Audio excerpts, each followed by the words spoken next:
आणि दुसरीकडे परळीमधील मारहाण झालेल्या मुलाची खासदार बजरंग सोनावणेंनी सुद्धा भेट घेतलेली आहे। मारहाण प्रकरणाची सखोल चौकशी करण्याची सोनावणेंनी मागणी केलेली आहे। परळीमध्ये 1992 पासून ज्यांची सत्ता आहे त्यांना सत्तेची मस्ती आहे। खासदार बजरंग सोनावणे यांनी जोरदार टीका केल्याचं पाहायला मिळालं। मुख्यमंत्री आणि उपमुख्यमंत्री यांची भेट घेणार या संदर्भात असं सुद्धा बजरंग सोनावणे म्हणालेले आहेत।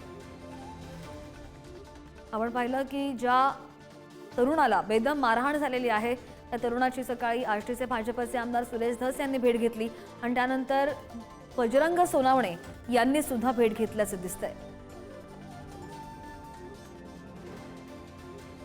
या यंत्रणा साधना ताब्यात देखील घेतलेलं नाही।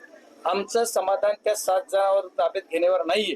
हा प्रकार मूळ कुठून घडला, कशामुळे यांनी उचललं याचा तपासात या यंत्रणा झाला पाहिजे। जे जलालपूर जिथं मूळ आहे त्या जलालपूरमध्ये काय घटना घडली, तिथं कशामुळे हे केलं त्याच्याप्रमाणे त्याच्यावर सर्वांवर कारवाई झाली पाहिजे। आणि या कारवाईतून जोपर्यंत त्याच्यावर कारवाई होणार नाही तोपर्यंत आम्ही समाधान नाही। पप्पा, बीड जिल्ह्यातील कायदा सुव्यवस्थेचा प्रश्न आपण पाहतोय, या अनुषंगाने तुम्ही खासदार म्हणून गृहमंत्र्यांकडे काही पाठपुरावा? मी माननीय मुख्यमंत्री गृहमंत्री त्यांना वेळ मागितलेली, बहुतेक 27 तारखेला या म्हणून त्यांच्या खालच्या लोकांनी मी त्यांना रात्रीच बोललेलो आहे। तर आणखी कन्फर्म वेळ नाही, पण 27ला वेळ मिळण्याचा अंदाज आहे। 27ला जर मला वेळ मिळाली तर मी जाणार, अजितदादांना पण भेटणार पालकमंत्री म्हणून, आणि खूप कर्तव्यदक्ष काम करतात असं त्यांची ख्याती आहे, त्याच्यामुळे त्यांना पण भेटणार।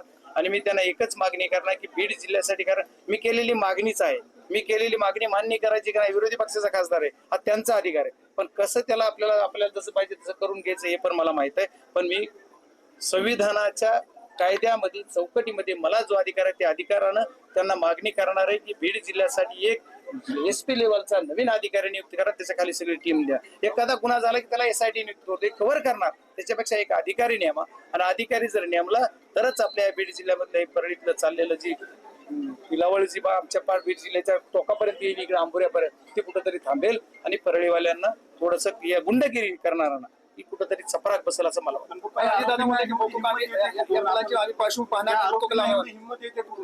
नाही, याच्यात हिंमत येते म्हणजे तेच बोलतो नाही, यांना परळीमध्ये 90-92 पासूनची सत्ता आली, सत्तेच्या जीवावर जे काही मस्तावले, ज्यांच्याकडे पैसा आला, बोगसगिरी आली, आज हा विषय आणखी प्रचंड परळीच्या बाबतीत खूप वेगळा विषय, त्या विषयात आज ते विषय नाही घालायला पाहिजे, पण तुम्हाला कशी मस्ती येते ते सांगतो।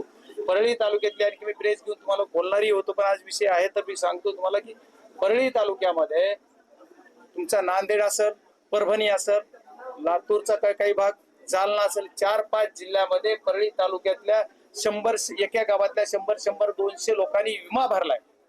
ऑफलाईन पद्धतीने त्याची तक्रार आहे।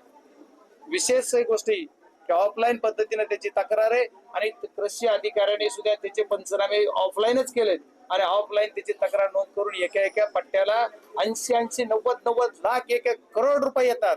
त्यांना सुद्धा माझी तुमच्या सर्वांच्या माध्यमातून विनंती आहे, सूचना आहे, ते पैसे परत करा, नाहीतर तुम्हाला सुद्धा